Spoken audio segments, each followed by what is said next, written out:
సన్నగా ఉంటే రాదా అంటే సన్నగా ఉన్న వాళ్ళకి కూడా వస్తుంది. ఎలాగంటే ఒకవేళ శరీరంలో ఆ కొలేజన్ తగ్గిపోతున్నప్పుడు ఆ కొలేజన్ రిచ్ ఫుడ్స్ ఏవైతే ఇవ్వాలో అది ఇవ్వకపోవటం వల్ల ఆ కొలేజన్ తగ్గిపోద్ది. ఇంక దాని బదులుగా రీప్లేస్మెంట్ ఉండదు కాబట్టి ఆటోమేటిక్గా సన్నగా ఉన్నా కూడా ఆస్టియోఆర్థరైటిస్ రావచ్చు. This is collagen. చూసారా? జాయింట్స్ లో కొలేజన్ ఉంటుంది, మజిల్స్ లో కొలేజన్ ఉంటుంది, టెండన్స్ లో, బోన్స్ లో, ప్రతి దాంట్లో కొలేజన్ ఉంటుంది. ఈ కొలేజన్ తగ్గిపోతే కూడా చూసారా ఈ కార్టిలేజ్ ఎంత ఉంది చూడండి. మన శరీరంలో కార్టిలేజ్ గుజ్జులో 70% సుమారుగా కొలేజన్ ఉంటుంది. 70%. ఇంకా మిగతా 30% ఏంటి అంటే బోన్స్ లో కావాల్సిన కాల్షియం మజిల్లో కూడా ఉంటుంది. అలాగే ఈ జాయింట్స్ లో కార్టిలేజ్ లో కూడా ఉంటుంది. ఇలా ఉంటది అనమాట. సో ఎప్పుడైతే ఈ కార్టిలేజ్ దెబ్బతింటుందో మన లోపల నుంచి శరీరం నుంచి కోల్పోతున్నామో వయసు 30 దాటిన తర్వాత అది మన శరీరానికి రీప్లేస్మెంట్ ఇవ్వాలి. త్రూ సప్లిమెంట్ అవనా, త్రూ ఫుడ్ అయినా. అంటే కొల్లేజన్ రిచ్ ఫుడ్స్ అన్నా తినాలి, లేకపోతే కొల్లేజన్ సప్లిమెంట్ అన్నా వాడాలి. ఈ రెండు వాడకపోతే ఈ కొల్లేజన్ పోతుంది, మళ్ళీ తిరిగి రాదు, ఆటోమేటిక్గా ఆస్టియోఆర్థరైటిస్ వస్తుంది. అందుకనే herbal life company skin booster అని ఒక ప్రొడక్ట్ తయారు చేసింది. అదేంటంటే కొలేజన్, డైరెక్ట్గా కొలేజన్, హైడ్రోలైజ్డ్ ఫిష్ కొలేజన్ ఇస్తుంది. ఎంతమంది స్కిన్ బూస్టర్ వాడుతున్నారు? హ్యాండ్ రైస్ చేస్తారా? 30 దాటిన ప్రతి ఒక్కరు స్కిన్ బూస్టర్ వాడుకోవచ్చు. 30 దాటితే నాకు కీళ్ళ వాతం లేదు సార్, అయినా కూడా నేను వాడాలంటే రాకుండా ఉండటానికి కొలేజన్ వాడాలి. అర్థమవుతుందా? ఓకే, హ్యాండ్ డౌన్ చేయండి. స్కిన్ బూస్టర్ అనేది సూపర్ సప్లిమెంట్. నాకు తెలిసి ద బెస్ట్ సప్లిమెంట్ సింపుల్గా చెప్పాలంటే. ఎందుకంటే మన స్కిన్కి, హెయిర్కి, నేల్స్కి, జాయింట్స్కి, లిగమెంట్స్కి, టెండన్స్కి, కార్టిలేజ్కి కావాల్సిన ప్రోటీన్ అది. అది మన బాడీలో దొరకట్లా, అది మైనస్ అయిపోతూ ఉంటుంది సంవత్సరం కూడా. అది మనం ఎప్పుడైతే స్కిన్ బూస్టర్ ఇస్తున్నామో ఆ కొలేజన్ బాడీలోకి అంది ఇవన్నీ హెల్దీగా ఉంటాయి. యు సీ దిస్, స్కిన్ హెల్దీగా ఉంటుంది, నెయిల్స్ హెల్దీగా ఉంటాయి, కండరాలు హెల్దీగా ఉంటాయి, జాయింట్స్ హెల్దీగా ఉంటాయి, బోన్స్ హెల్దీగా ఉంటుంది, హెయిర్ హెల్దీగా ఉంటుంది. అర్థమవుతుందా? Okay, slide తీసాయి. సో ప్రతి ఒక్కళ్ళు కూడా స్కిన్ బూస్టర్ వాడొచ్చు. హైడ్రోలైజ్డ్ ఫిష్ కొలేజన్ అంటారు. హైడ్రోలైజ్ అంటే ఏంటి అంటే మనం ఒకవేళ డైరెక్ట్గా ఫిష్ కొలేజన్ తీసుకుంటే అది అరగదు. సో హెర్బల్ లైఫ్ కంపెనీ ఏం చేసింది? హైడ్రోలైజ్ చేసింది, బ్రేక్ చేసింది. మనకి ఈజీగా అరుగుదల అయ్యేలాగా ఆ కొలేజన్ పౌడర్ రూపంలో తయారు చేసి ఇచ్చింది. సో ఈ స్కిన్ బూస్టర్ వాడిన వాళ్ళందరికీ కూడా కార్టిలేజ్ అందుద్ది. ఓకే, అంటే కార్టిలేజ్ దెబ్బ తినకుండా ఉంటుంది. ఓకేనా? స్లైడ్ తీసేయండి.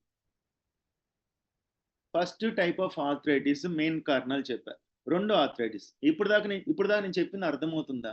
అర్థమవుతుందన్న వాళ్ళు హ్యాండ్ రైజ్ చేస్తారా?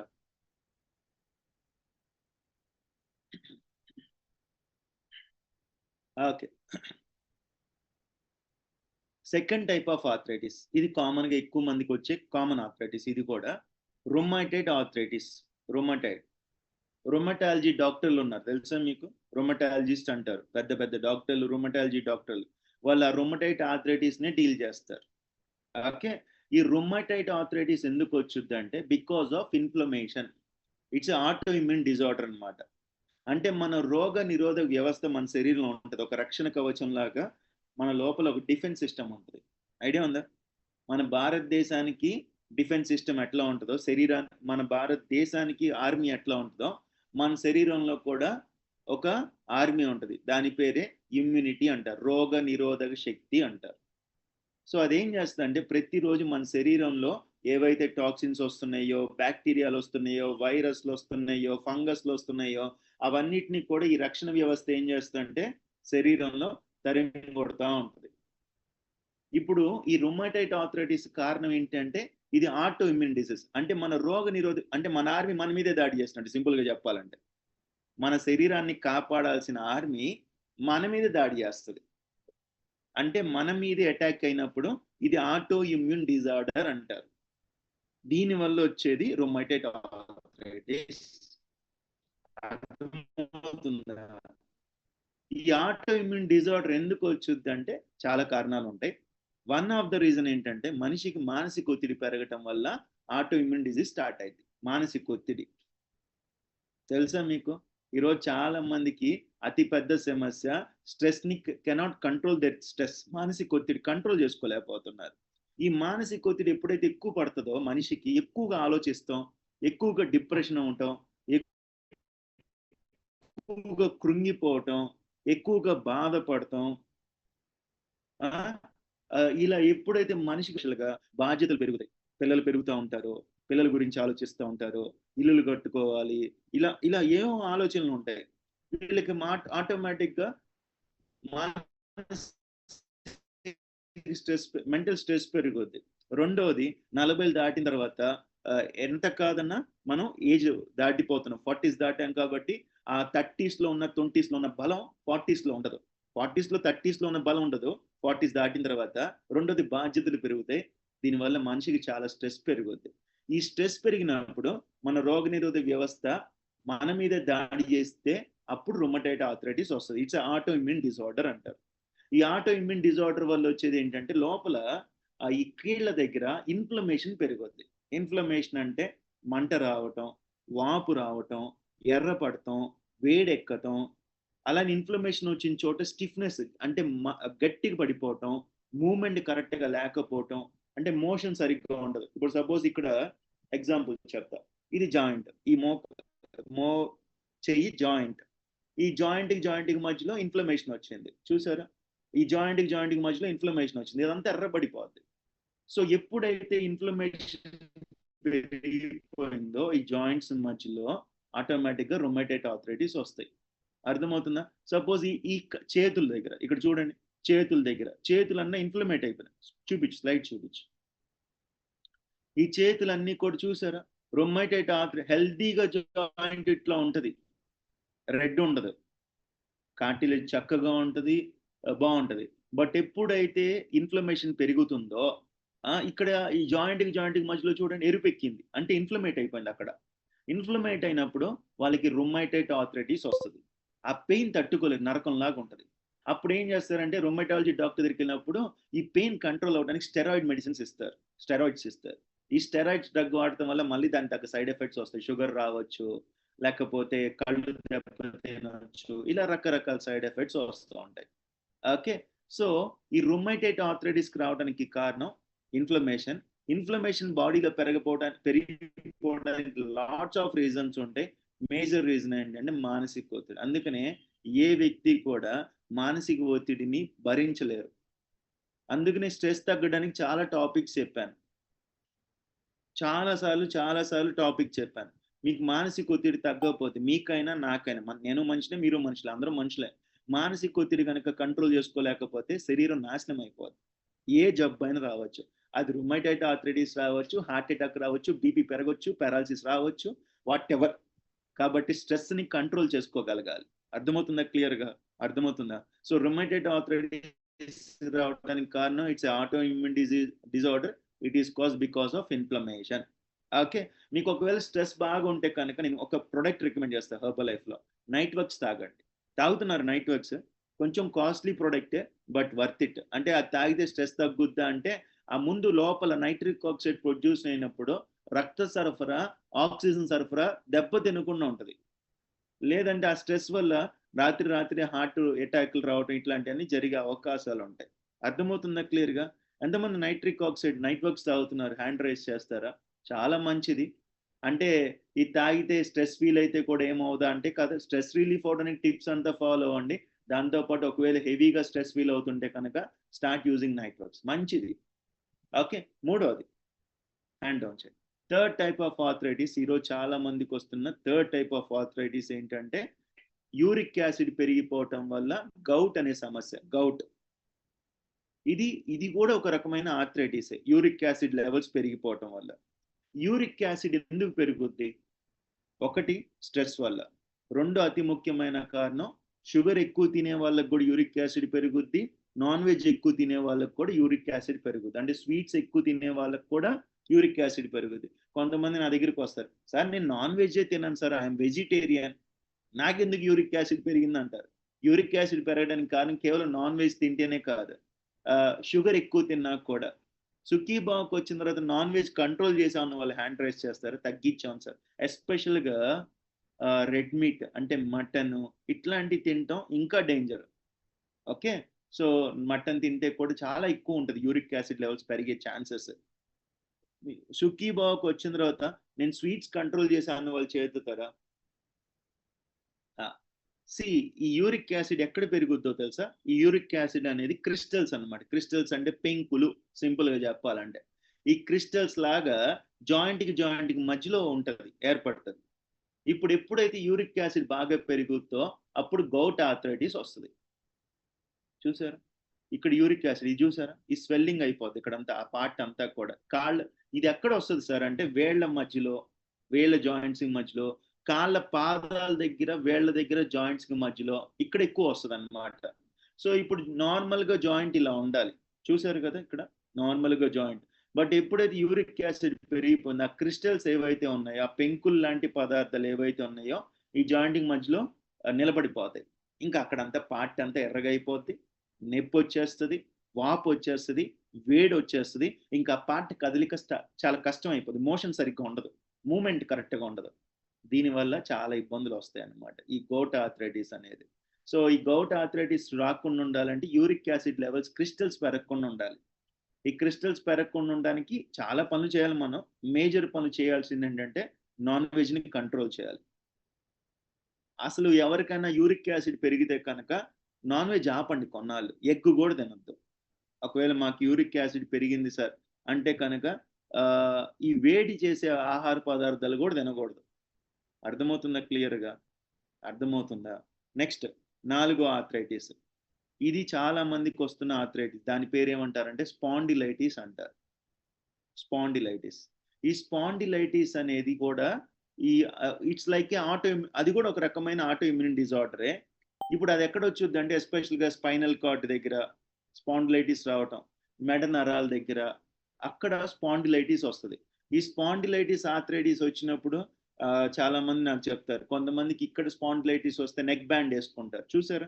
నెక్ బ్యాండ్ చూసారు ఎప్పుడన్నా ఎవరి దగ్గరన్నా? ఇదంతా బ్యాండ్ వేసుకుంటారు. ఓకే. సో వాళ్ళకి ఎందుకు అలా వచ్చిందంటే ఈ మెడ నరాలు అరిగిపోయినాయి అంటారు డాక్టర్లు. ఆ మెడ నరాలు అరిగిపోవటం వల్ల, ఈ స్పాండిలైటిస్ పెరిగిపోవటం వల్ల ఈ స్పాండిలైటిస్ ఆర్థరైటిస్ మేజర్గా ఎఫెక్ట్ అయ్యేది ఎక్కడ అంటే స్పైనల్ కార్డ్.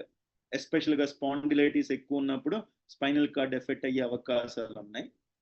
సో ఈ స్పాండిలైటిస్ ఆర్థరైటిస్ కూడా రావడానికి కారణం ఆటో ఇన్ఫ్లమేషనే, ఆటో ఇమ్యూన్ డిజార్డర్ సింపుల్గా చెప్పాలి. One of the reason. ఇంకా చాలా ఉన్నాయి అనుకోండి. ఒబేసిటీ వల్ల కూడా స్పాండిలైటిస్ వచ్చే అవకాశాలు ఉన్నాయి. ఓకే. కొన్ని అలవాట్ల వల్ల కూడా వచ్చే అవకాశాలు ఉన్నాయి. మనిషి విపరీతంగా స్ట్రెస్ ఫీల్ అవటం వల్ల కూడా స్పాండిలైటిస్ వచ్చే అవకాశాలు ఉన్నాయి. చూసారా?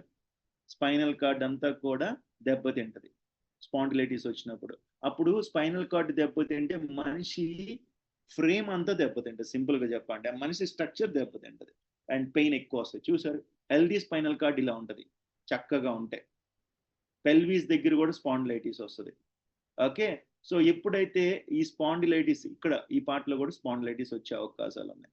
సో ఎప్పుడైతే జాయింట్స్ దగ్గర ఇన్ఫ్లమేషన్ పెరిగిపోద్దో, ఎస్పెషల్గా స్పైనల్ కార్డ్ పార్ట్లో ఇన్ఫ్లమేషన్ పెరిగొద్దో, అప్పుడు ఏమైందో తెలుసా? ఈ స్పైనల్ కార్డ్ దెబ్బతిని స్పాండిలైటిస్ వచ్చే అవకాశాలు ఉన్నాయి. చాలా కష్టం. One of the reason for spondylitis చాలా కారణాలు చెప్పాను. లాంగ్ స్టాండింగ్ అవర్స్ కూడా ఎక్కువసేపు నుంచోవటం, ఎస్పెషల్గా షాపుల్లో పనిచేసే వాళ్ళు, కొన్ని బట్టల కొట్లల్లో, బంగారపు కొట్లల్లో, డీమార్ట్లో ఇట్లాంటి వాటిల్లో పనిచేసినప్పుడు లాంగ్ స్టాండింగ్ అవర్స్ ఉంటాయి. 8 గంటలు 7 గంటలు నుంచోవటం. అలానే టీచింగ్ ప్రొఫెషన్, నిన్న కూడా ఒక మేడం రిజల్ట్ చెప్పారు. టీచింగ్ ప్రొఫెషన్లో ఉన్న వాళ్ళు they need to stand for 6 to 7 hours. వాళ్ళు ఒకవేళ 4-5 గంటలు టీచింగ్ చేస్తే ఆ 4-5 గంటలు నుంచోని లాంగ్ స్టాండింగ్ అవర్స్ అప్పుడు కూడా స్పాండిలైటిస్ వచ్చే అవకాశాలు ఉన్నాయి. ఓకే. ఇది one type of major arthritis వస్తుంది. 5వది, ఇది కూడా one of the auto inflammation డిజార్డరే, సోరియాటిక్ ఆర్థరైటిస్. సోరియాసిస్ ఉన్న వాళ్ళకి సోరియాటిక్ ఆర్థరైటిస్ వచ్చే అవకాశాలు. మరి అగైన్ ఇది కూడా ఆటో ఇమ్యూన్ డిజార్డరే. అంటే సింపుల్గా చెప్పాలంటే arthritis is not a God given disease. జబ్బు అనేది, ఈ ఆర్థరైటిస్ అనేది, కీళ్లవాతం అనేది భగవంతుడు ఇచ్చింది కాదు, మనం చేతులారా చేసుకుందే. ఒకటి కార్టిలేజ్ దెబ్బతింటే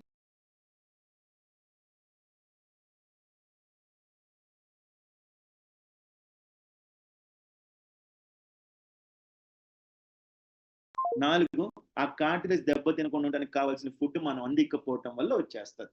సింపుల్గా చెప్పాలంటే ఎంతమందికి అర్థమవుతుంది? ఓకే. సో నేను ఏం చేయాలో కొన్ని టిప్స్ చెప్తాను, చేస్తారా మరి? చక్కగా మీకు మంచిగా హెల్త్ ఇంప్రూవ్ అవుతుంది. అండ్ చక్కగా ఒకవేళ కీళ్ళ వాతం ఒకవేళ లేకపోతే ఇక ముందు రాదు. ఓకే. ఎవరికొచ్చుద్దంటే నేను చెప్పాను. ఊబకాయ ఈవెన్ ఇంకొక పాయింట్ చెప్పడం మర్చిపోయా. ఫ్యామిలీ హిస్టరీలో ఎవరికన్నా కీళ్ళ వాతాలు ఉంటే అది జెనెటికల్‌గా ఎంతో కొంత వచ్చే ఛాన్సెస్ ఉన్నాయి. గుర్తుపెట్టుకోండి జాగ్రత్త. అంటే ఇంట్లో పేరెంట్స్ ఎవరైనా కీళ్ళ వాతంతో బాధపడుతుంటే ఉన్కా బచ్చా సంభాల్ కే रहना అంటే వాళ్ళ పిల్లలు జాగ్రత్త పడాలి. అర్థమవుతుందా? బచ్చా ఆర్ బచ్చి వాటెవర్ అమ్మాయి గాని, అబ్బాయి కానీ. హెరిడిటరీ అనేది ఒక 20-30% ఉంటది. కాదనలేం. కరెక్టా? సో, జెనెటికల్‌గా ఆర్థరైటిస్ ఉంటే ఇళ్లల్లో వాళ్ళకి పిల్లలు కొంచెం కేర్ తీసుకోవాలి. సరేనా? ఓకే. ఏం చేయొచ్చు? జాగ్రత్తగా వినండి. కొన్ని టిప్స్ చెప్తాను మీ అందరికీ కూడా. ఈ ఆర్థరైటిస్ కంట్రోల్ అవ్వటానికి ఏం చేయాలో కొన్ని పాయింట్స్ చెప్తా. ఇప్పుడు మీ బాడీలో ఆస్టియో ఆర్థరైటిస్ ఉందంటే హ్యాండ్ డౌన్ చేయండి త్వరగా. ఆస్టియో ఆర్థరైటిస్ ఉందని డాక్టర్లు చెప్తే కనుక మీరు చేయాల్సిన మొట్టమొదటి పని బరువు తగ్గండి. ఆస్టియో ఆర్థరైటిస్ ఉంటే. ఆస్టియో ఆర్థరైటిస్ అంటే నేను first first type of arthritis చెప్పా కదా! బరువు తగ్గండి. తగ్గుతున్నారా? బరువు తగ్గుతున్నారా? బరువు తగ్గంగానే ఇంకో మార్గం ఏమైనా ఉంటే చెప్పండి సార్ అంటారు కొంతమంది. బరువు తగ్గటం ఒకవేళ బరువు తగ్గకపోతే ఆస్టియో ఆర్థరైటిస్ ఉంటే ఏం చెప్తారో తెలుసా? అమ్మ నీకు మోకాలు నీ రీప్లేస్‌మెంట్ చేసేయాలమ్మా అంటారు. నువ్వు 5,00,000 పెట్టి మోకాళ్ళ నీ రీప్లేస్‌మెంట్ చేసుకున్నా మళ్ళా బరువు తగ్గాల్సిందే. ఎందుకో తెలుసా? అమ్మ మొత్తం నీ రీప్లేస్‌మెంట్ ఏందో డాక్టర్ ఏం చెప్తారో తెలుసా? ఇప్పుడు ఈ నీ రీప్లేస్‌మెంట్ చేసాం. కానీ ఈ నీ భారం పడకుండా ఉండాలంటే మీరు బరువు పెరగకూడదని చెప్తారు. మీరు కావాలంటే ఎళ్లి ఏ డాక్టర్‌నైనా అడగండి. మేము నీ రీప్లేస్‌మెంట్ చేసాంలే. నువ్వు 150 కిలోలు పెరిగినా ఏం పర్లేదులే అనే డాక్టర్‌లు ఎవరైనా చెప్తారా? అన్ని మళ్ళీ మంచి బ్రాండెడ్ అంటే మోకాళ్ళ కీళ్ళు మార్చే బ్రాండెడ్ కంపెనీలు ఉంటాయి. జాన్సన్ కంపెనీ అని ఇట్లా బ్రాండెడ్ ఒక 5,00,000 పెట్టి, 10,00,000 పెట్టి బ్రాండెడ్ మోకాళ్ళు కీళ్ళు రీప్లేస్‌మెంట్ చేసినా వెయిట్ లాస్ అవ్వాల్సిందే. అర్థమవుతుందా క్లియర్‌గా? అసలు అంత దూరం వెళ్ళకుండా ఉంటే సరిపోద్దిగా. సినిమా కనబస్తది. మీరు ఒక నీ రీప్లేస్‌మెంట్ చేసే వరకు ఒక సినిమా, నీ రీప్లేస్‌మెంట్ చేసిన తర్వాత ఇంకో సినిమా కనిపిస్తది. అది ఇంకో పెయిను. కావండి నీ రీప్లేస్‌మెంట్ అయినోళ్ళని అడగండి ఎవరినన్నా. చేయకముందు ఎలా ఉంది? చేసిన తర్వాత ఎలా? చేయకముందు ఒక సినిమా అయితే, చేసిన తర్వాత ఇంకో సినిమా. అంటే ఏ సినిమా అని అడగమాకండి. 'పెద్ది' సినిమా అనాలి. అదేదో సినిమాలు వస్తా ఉంటాయి. అర్థమవుతుందా క్లియర్‌గా? So, first point weight loss అవ్వాలి. రెండో పాయింట్ చాలా జాగ్రత్తగా వినండి. ఈ ఆర్థరైటిస్‌కి మీకు కావాల్సిన సప్లిమెంట్స్ ఏంటంటే, హెర్బల్ లైఫ్‌లో నేను రికమెండ్ చేసే supplements calcium, joint support, skin booster ఈ 3 వాడుకోవాలి. వెయిట్ లాస్ అవ్వాలి. వెయిట్ లాస్ కంపల్సరీ అవ్వాలి. అర్థమవుతుందా? కాల్షియం బోన్స్‌కి, జాయింట్స్‌కి ఉపయోగపడుతది. జాయింట్ సపోర్ట్ గ్లూకోజమైన్ ఉంటది. సో, ఈ గ్లూకోజమైన్ ఏం చేస్తదంటే, ఈ కార్టిలేజ్ ఏదైతే ఉందో అది రికవరీ అవ్వటానికి కూడా సపోర్ట్ అయిద్ది. మూడోది స్కిన్ బూస్టర్.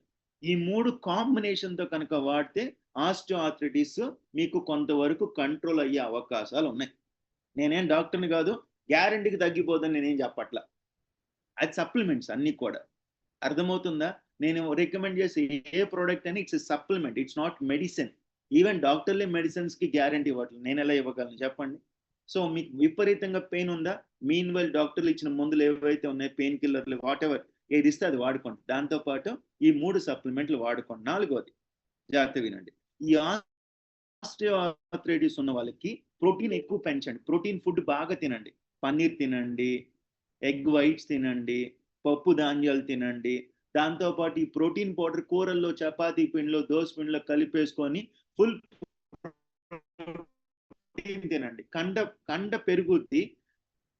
బలపడతది సింపుల్‌గా చెప్పాలంటే. అర్థమవుతుందా? ఎంతమంది ప్రోటీన్ పౌడర్ కూరలు వాటిల్లో ఏస్తున్నారు హ్యాండ్ రైజ్ చేస్తారా? చాలా మంచిదండి. ఈవెన్ కూరలు ఈ ప్రోటీను మన హెర్బల్ లైఫ్ ప్రోటీన్ ఒక గుణం ఏంటో తెలుసా? మీరు వేడి వేడి పప్పులో వాటిల్లో ఏసినా కూడా ప్రోటీన్ అనేది ఏమి అవ్వదు. అంటే మన హెర్బల్ లైఫ్ కంపెనీ ఈ ప్రోటీన్ ఎలా డిజైన్ చేసిందంటే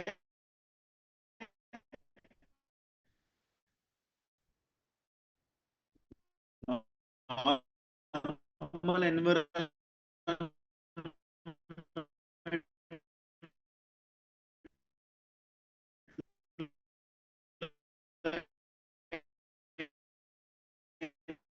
అయినా కూడా సస్టైన్ అవుతుంది, సస్టైన్ అవుతుంది. సో చపాతీ పిండిలో కలిపేసి స్నాక్స్ లో వేసుకుంటే ప్రోటీన్ స్నాక్ అవుతుంది, కండరాలు జాయింట్స్ అన్ని బలపడతాయి. సప్లిమెంట్స్ 3 రకాలు చెప్పాను. రెండోది హ్యాండ్ ఆన్ చేయండి. సెకండ్, ఒకవేళ మీకు రొమాటైడ్ ఆర్థరైటిస్ ఉంది, రొమాటైడ్ ఆర్థరైటిస్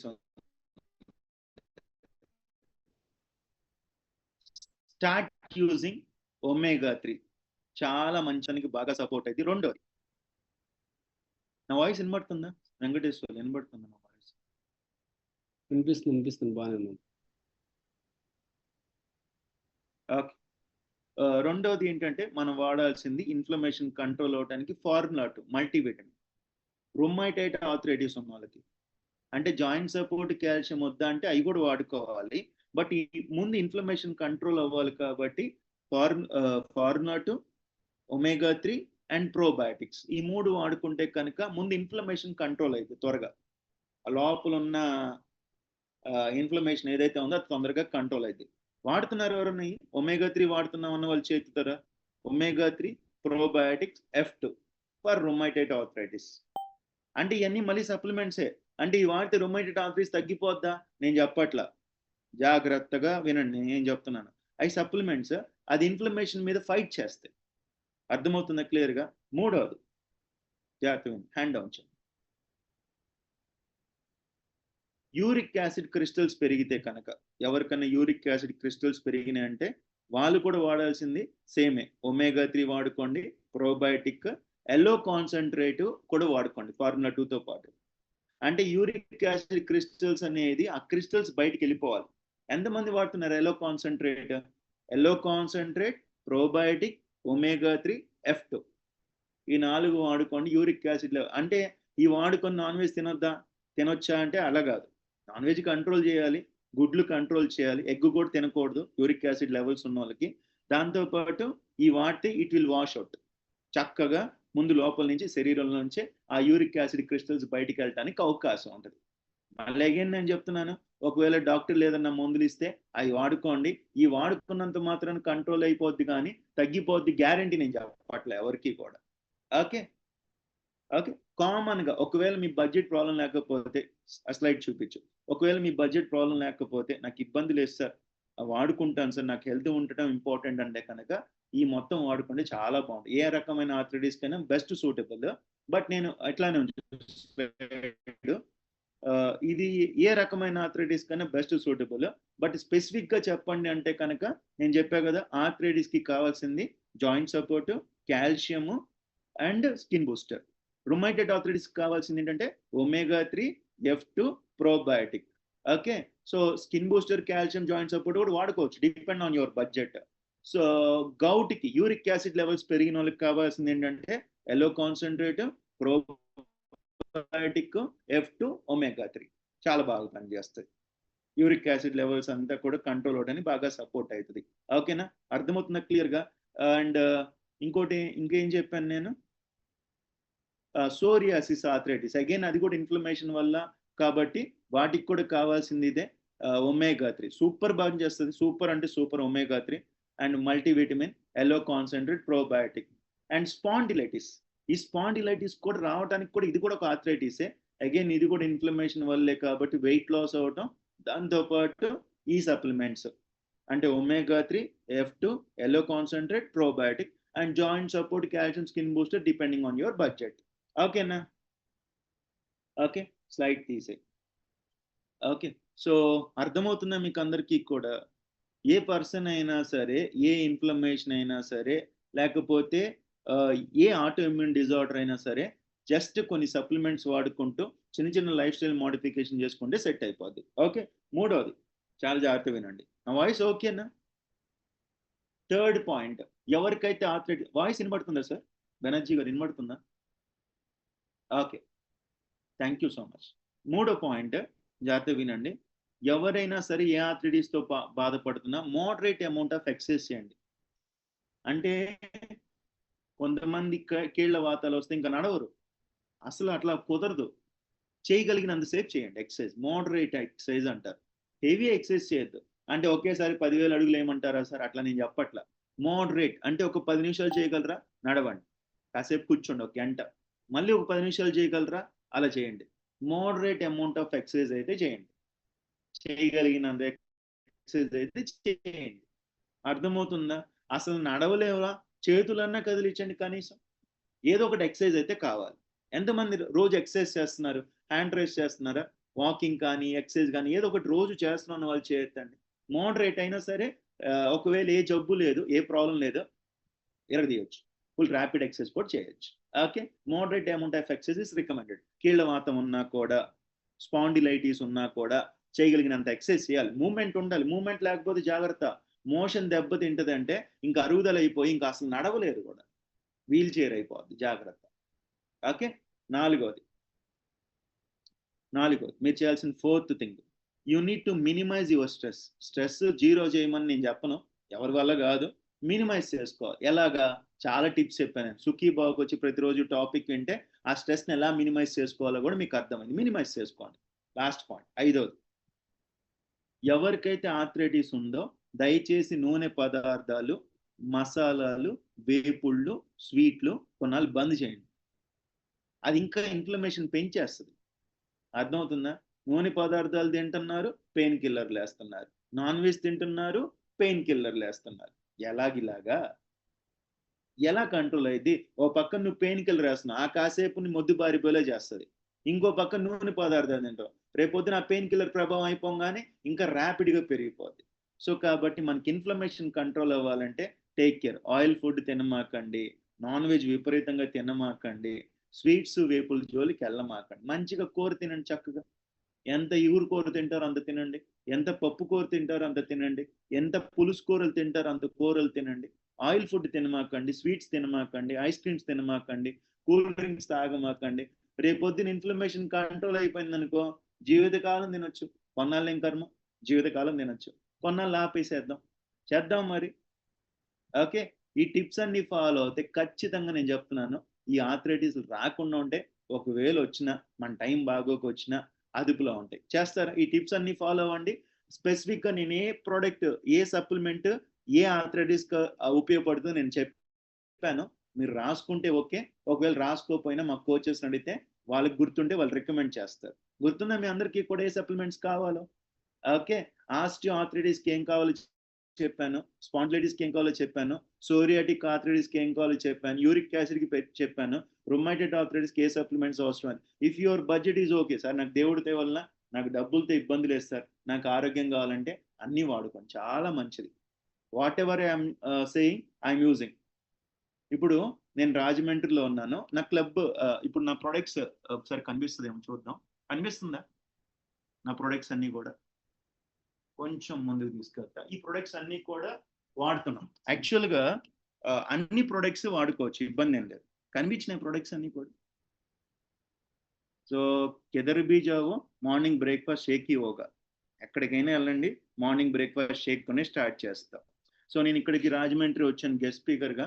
వాళ్ళు నేను వచ్చేసరికి రూమ్లో అన్నీ అరేంజ్ చేశారు, ఫ్రూట్స్, స్వీట్స్, షేక్స్, సప్లిమెంట్స్ అన్నీ అరేంజ్ చేశారు. సో ఇప్పుడు నేను మళ్ళీ ఇప్పుడు ఇది అయిపోగానే ఈవెంట్కి వెళ్తాను, పొద్దున్నీ సాయంత్రం మాట్లాడతాను. బట్ నాకు ఒక ఫ్యూయల్ లాగా పనిచేస్తే ఏంటంటే ఈ షేక్సే. నేను ఫుడ్ తిన్నాను అనుకో మాట్లాడలేను, అదే షేక్స్ తాగాను అనుకో ఎరగదీసేయచ్చు. So thank you so much. అర్థమైంది టాపిక్? ఓకే, సో చక్కగా వాడుకుంటే మంచి జరుగుద్ది, ఏమవ్వదు. కంగారు పడమాకండి, భయపడొద్దు. భయపడి విపరీతంగా పెయిన్ కిల్లర్లు వేయమాకండి. భయపడి మోకాలు రీప్లేస్మెంట్లు అవన్నీ కూడా వెళ్లకుండా ముందు ప్రయత్నం చేయండి. ఇంకా తట్టుకోలేకపోతే అప్పుడు చూద్దాం, ముందు బరువు తగ్గండి, సరేనా? All the best, thank you so much. Any birthdays, marriage days ఏమైనా ఉన్నాయి సుజన్ సార్? త్వరగా